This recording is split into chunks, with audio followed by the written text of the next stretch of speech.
এদিকে ফের তৃণমূল নেতার নিশানায় পুলিশ। প্রকাশ্যেই দিনহাটা থানার আইসিকে ধমক দিলেন উদয়ন গুহ। সংবাদ মাধ্যমের সামনে আইসিকে ফোন করলেন দিনহাটার বিধায়ক। ভেটাগুড়ি থানার পুলিশ কি করছে? রাতে না ঘুমিয়ে পুলিশকে বলুন এলাকায় টহল দিতে, ধমক উদয়ন গুহ। তোমার ভেটাগুড়ির ক্যাম্পের পুলিশরা কি করে? এই যে আমি উত্তরপাড়ায় ঘুরছি ভেটাগুড়িতে, ভেটাগুড়ি ওয়ানে, প্রত্যেকটা বাড়ির থেকে অভিযোগ হচ্ছে গরু চোরের অত্যাচারে কেউ ঘুমোতে পারছে না।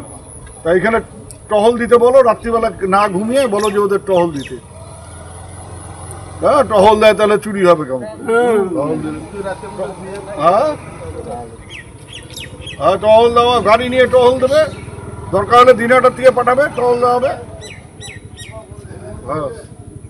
আর দরকার হলে ওই সিভিক দিয়ে দাও কটা, এখানে সিভিক দিয়ে দাও। তো আজকে রাত্রের থেকে এই সিভিক দাও। তোমার ভেটাগুড়ির ক্যাম্পের পুলিশরা কি করে?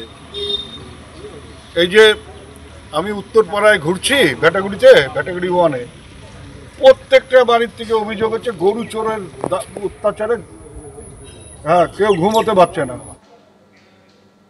চাকরি হারিয়ে পথে শিক্ষকরা, সেখানে তৃণমূল নেতার মেয়ের চাকরি ঘিরে বিতর্ক দানা বেঁধেছে। কোথায় বিতর্ক রাখবো আপনাদের সামনে। সেচ দফতরে চাকরি মালদা জেলা সভাপতি আব্দুর রহিম বক্সির মেয়ের। সেচ প্রতিমন্ত্রীর ব্যক্তিগত আত্মসহায়ক পদে এই চাকরি ঘিরেই বিতর্ক। আব্দুর রহিম বক্সির মেয়ে আসিফা শবনমের চাকরির নির্দেশে বিতর্ক। সরকারি নিয়োগের নির্দেশের পরই সোশ্যাল মিডিয়ায় সরব হয়েছেন সুকান্ত মজুমদার। লক্ষ লক্ষ মেধাযুক্ত চাকরি প্রার্থীরা আন্দোলন করছেন। রাজ্যের সেচ ও জলপথ উন্নয়ন দপ্তরের প্রতিমন্ত্রী দলের সভাপতির মেয়েকে চাকরি দিচ্ছেন। স্বজন পোষণ পরিবারের লোকেদের কাজ পাইয়ে দেওয়া তৃণমূলের কালচার। মমতা বন্দ্যোপাধ্যায় যাই বলুন না কেন, তার দলের লোকেরা স্বজন পোষণ করবেন। এক্স হ্যান্ডেলে পোস্ট বিজেপি রাজ্য সভাপতি সুকান্ত মজুমদারের। সেচ দপ্তরে চাকরি মালদা জেলা সভাপতি আব্দুর রহিম বক্সির মেয়ে।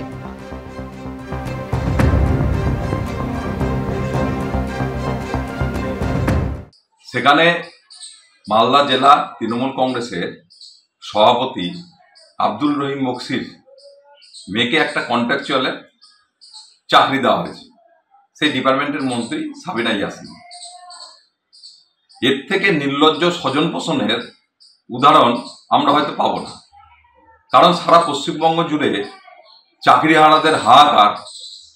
সাধারণ যোগ্যরা চাকরি পাচ্ছে না, সেখানে নিজের মেয়েকে জেলা সভাপতি চাকরি দিচ্ছেন।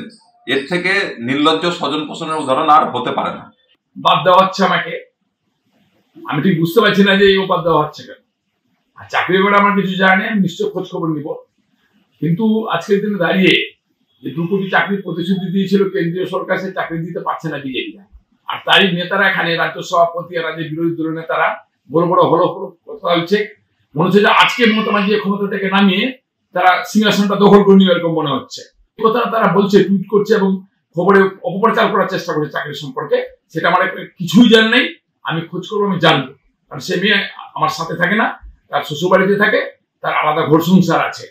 বলে মন্ত্রীকে জিজ্ঞাসা করলে পরিষ্কার হবে যে ব্যাপারটা কি আছে এবং কি নাই, এবং আমার মেয়েকে জিজ্ঞাসা করলে পরিষ্কার হবে যে কি আছে কি নাই। আমার এ ব্যাপারে কিছু যায় না।